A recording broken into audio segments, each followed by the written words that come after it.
question number 3. Question 3 here says, attempt giving in clear definition of the term species.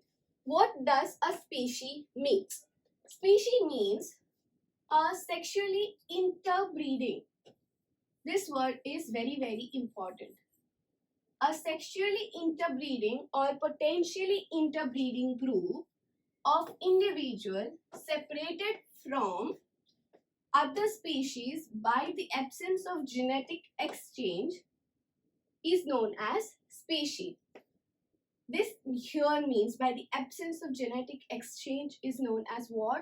Reproductive isolation. You can write either this or this. Okay?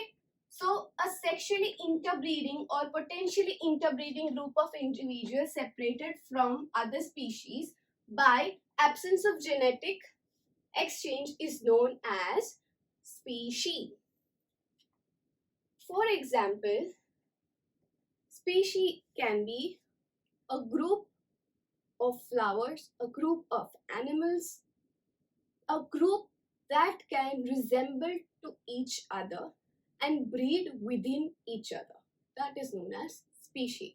Okay, just clear everything out and remember, all cats are alike, all dogs are alike.